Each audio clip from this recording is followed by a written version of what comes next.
थोड़ा सा पहले अपना तारुफ कराना चाहूंगी। I am a rheumatologist. ये सॉर्ट ऑफ एक नई सॉर्ट ऑफ स्पेशलिटी है पाकिस्तान में। एक तो आमतौर पे कॉन्सेप्ट होता है कि हड्डी जोड़ का मसला हो गया तो ऑर्थोपेडिक सर्जन के पास जाया जाए।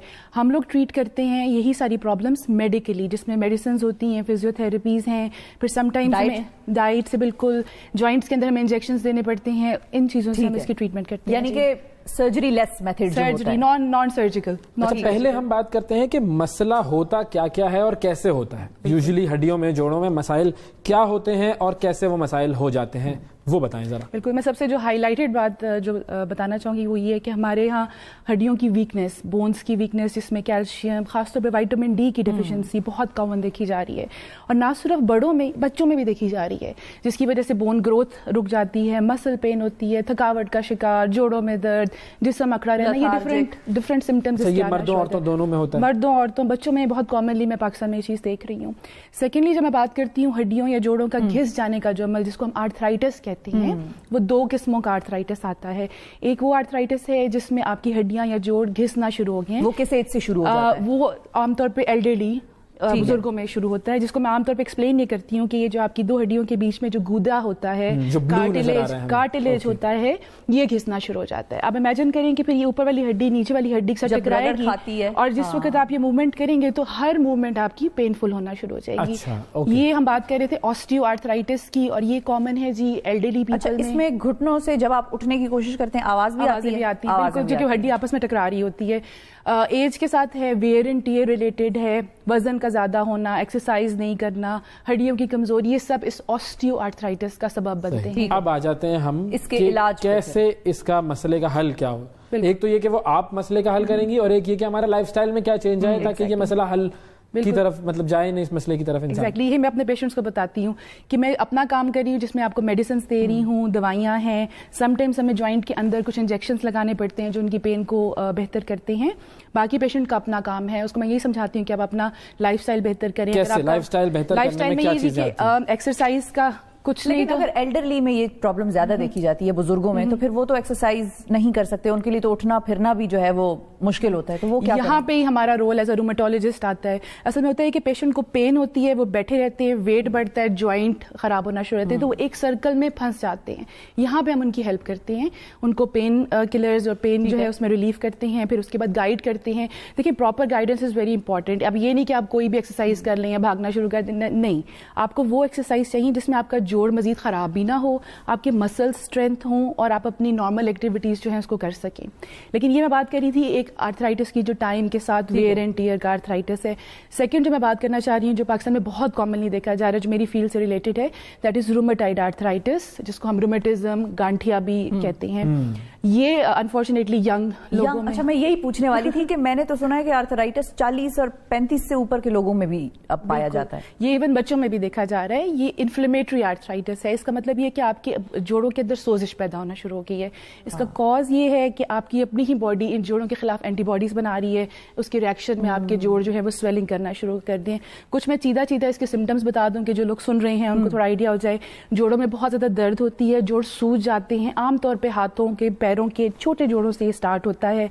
सुबह जब उठते हैं जिस्म बहुत, यानी कि टखने और ये हाथ पांव, छोटे जोड़ आपके बिल्कुल स्टिफ हो जाते हैं, सीधे नहीं हो रही होती सुबह के टाइम पे उंगलियां।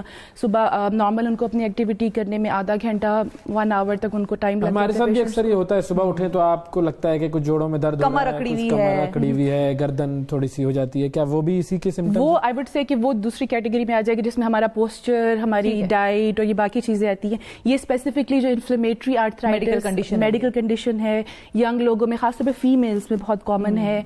तो ये हमें थोड़ा सा इसको देखना चाहिए। और मैं जिस चीज पे बहुत जोर देती हूँ, ये क्या फैमिली से भी ट्रैवल करता है? बिल्कुल, फैमिली हिस्ट्री, जेनेटिकली हमारे इस खित्ते में काफी देखा जा रहा है। और जिस चीज का मैं बार बार मैसेज देती हूँ लोगों को, वो यही है कि आपको अगर ज्वाइंट पेन्स हो रही हैं, आपने पेन किलर्स खा लिया, कैल्शियम खा लिया, कुछ भी आपने टोटका ट्राई कर लिया और कुछ अरसे में वो नहीं जा रही हैं, प्लीज एक स्पेशलिस्ट को दिखाएं और पता कराएं कि कहीं आपको दूसरी टाइप का आर्थराइटिस नहीं है, जो इन्फ्लेमेटरी आर्थराइटिस या रूमेटाइड आर्थराइटिस है।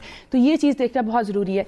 इसकी भी आपको वजह बताऊंगी कि देखिए, जितनी जल्दी हम जोड़ों की बीमारी को पकड़ेंगे, उसको डायग्नोज करेंगे, इलाज शुरू करेंगे, हम पेशेंट को डिसेबिलिटी से बचा सकते हैं। अगर पेशेंट आज मेरे पास आता है, मैं उसको ट्रीटमेंट शुरू करती हूँ, वर्सेस के वो 10 साल बाद आता है जब डैमेज ऑलरेडी हो चुका है, उस वक्त मैं शायद ना हेल्प कर सकूं। इसकी स्पेसिफिकली ट्रीटमेंट है क्या? دیکھیں جس طرح میں نے انجیکشن آپ کہہ رہے ہیں پین کلرز ہیں, بالکل, جو روماٹائڈ آرتھرائٹس ہے اس کی ٹریٹمنٹ ڈفرینٹ ہے, اس کی اسپیشل میڈیسنز بھی ہیں, انجیکشنز بھی اویلیبل ہیں. باہر کے ممالک میں بہت ترقی, بہت ریسرچ ہو چکی ہے, اس میں نئی میڈیسنز آ چکی ہیں بایولوجکس کے نام سے, جو کہ آپ کے امیون سسٹم کے ایک خاص حصے کو سپریس کرتی ہیں, جو آپ کے جوڑوں میں انفلیمیشن کاز کر رہا ہے, جس کی وجہ سے جوڑوں کی سویلنگ اور درد جو ہے وہ بہتر ہو جاتی ہے. اس میں بہت ساری بیماریاں ہیں, مور دین 100 بیماریاں ہماری رومیٹولوجی میں آتی ہیں. یہی مسل, جوائنٹس, کنیکٹیو ٹیشو, اسکن. عام طور پر جو مسلز کے مسائل ہوتے ہیں, یا جو ہم بات کر رہے تھے لائف اسٹائل چینج والی, اس کے اندر آپ نے ایک بتایا ایکسرسائز, تو آپ ایک خاص ایج تک ہیں ایکسرسائز کر سکتے ہیں آسانی سے, اور کیا کیا چیزیں ایسی ہیں جو کہ لائف اسٹائل میں ہمیں ڈالنی چاہیے تاکہ ہم مسائل سے بچ سکیں؟ دیکھیں میں تو یہی ریکمینڈ کرتی ہوں کہ بجائے اس کے کہ آپ سپلیمنٹس کی باتیں کریں, آپ اپنی ڈائٹ کو پہلے امپروو کریں, یہ چیز بہت امپورٹنٹ ہے. اور چیزیں جیسے اسموکنگ ہوگی اس کو آپ کٹ ڈاؤن کریں. اپنا کوئی آئی نو کہ آج کل کی ہماری لائف اسٹائل اتنی بزی ہے کہ ٹائم نہیں ہوتا, لیکن پھر بھی اسپیئر صبح 10 منٹ, شام کو 10 منٹ واک کے لیے جائیں, کوئی جم جوائن کر سکتے ہیں, اس کو آپ کریں. دیکھیں آپ کی جو مسلز ہیں, آپ کی جو بونس ہیں, یہ آپ کی باڈی کی ہیلتھ کے لیے بھی امپورٹنٹ ہیں, آپ کی پوری باڈی کو کیری بھی کر رہی ہیں, اور جب ان کی ہیلتھ ہوگی تو آپ کی مینٹل ہیلتھ بھی بہتر ہوگی. یعنی کہ جو جم کی آپ نے بات کی ہے وہ صرف موٹے لوگوں کے لیے نہیں ہے, پتلے لوگوں کے لیے نہیں ہے جنہوں نے ویٹ گین کرنا, ہر ایک کے لیے ہے جو اپنی ہڈیوں کو ورکنگ فنکشنل رکھنا چاہتے ہیں لانگ ٹائم میں. مطلب ہڈیاں اگر چلتی رہیں گی, چلاتے رہیں گے تو وہ آگے تک چلیں گی. بالکل, اگر ان کو سنبھال کے رکھ لیں گے تو پھر وہ سنبھل کے ہی بیٹھ جائیں گی. بالکل. اور ابھی اگر میں یہ دوسرا ماڈل جو میں لائی تھی جس میں بیک کی بات کرنا چاہ رہی ہوں, بہت کامنلی پاکستان میں پیشنٹس کو دیکھ رہی ہوں, نیک سے لے کے بیک, ہماری جو سلاؤچنگ کی عادت ہے بالکل یہ ہماری بڑی پرابلم ہے, موبائل فون بیٹھ جاتے ہیں. ایگزیکٹلی, بالکل ایسا ہے, بونس کی ویکنیس ہے. تھوڑا سا میں ناظرین کو یہ بتانا چاہ رہی ہوں کہ یہ ہماری اگر یہ کمر کی ہڈی ہے اور اس کے درمیان میں یہ ڈسک اسپیسز ہوتی ہیں, یہ اللہ تعالیٰ کی طرف سے کچھ نہیں ہے کہ دونوں ہڈیاں آپس میں ٹکرائیں نہیں. تو جب آپ کی ہڈیاں ڈیمیج ہونا شروع ہوتی ہیں اور یہ ڈسک کمپریس ہو جاتی ہے تو یہ ہڈی آپس میں ٹکرانا شروع ہو جاتی ہے, جس کی وجہ سے یہ جو یلو کلر کی آپ دیکھ رہے ہیں یہ نروز ہیں, جب نروز وہاں سے نکلتے دردنا شروع ہو جاتی ہے, جس کے نتیجے میں بیک پین, شیٹکا پین, ایسی درد جو ایک ٹانگ میں جا رہی ہے, اور not even old people, young لوگوں میں. ہمارے پاس آخری 1 منٹ ہے, تو کوئی ایک ایسی ایکسرسائز بتا دیں آپ کہ جس سے یہ جو اسپائن والا جو پوسچر والا مسئلہ ہے وہ حل ہونے میں مدد ملے. ایکسرسائز زیادہ میں یہ بتاؤں گی کہ اپنے پوسچر کا جو ہے وہ خیال رکھیں, جب بھی بیٹھے ہوئے ہیں کمپیوٹر کے سامنے سیدھا بیٹھیں. بہت دیر اگر کام کریں تو کوشش کریں کہ 2-3 گھنٹے کے بعد ایک بریک لینے ہیں, تھوڑی دیر چہل قدمی کر کے آ جائیں. کرسی پر بیٹھنے کا اگر آپ کا کام ہے زیادہ تو تھوڑی دیر کے بعد اٹھ جائیں, اور ایسے نہ اٹھ کر کھڑے ہو جائیں, ذرا چل پھر لیں. اسٹریچنگ اپنی ٹھیک باڈی ہے, کی, یہ میں نے تھوڑا اسٹریچ کر لیا اور میں دوبارہ بیٹھ گیا. اچھا, لیٹنے کا بھی پوسچر ہوتا ہے, وہ تو خیر اب ہمارے پاس ٹائم ختم ہو گیا ہے کہ اگلی دفعہ جب آپ آئیں گی انشاءاللہ تو لیٹنے کے پوسچر پہ بات کریں گے.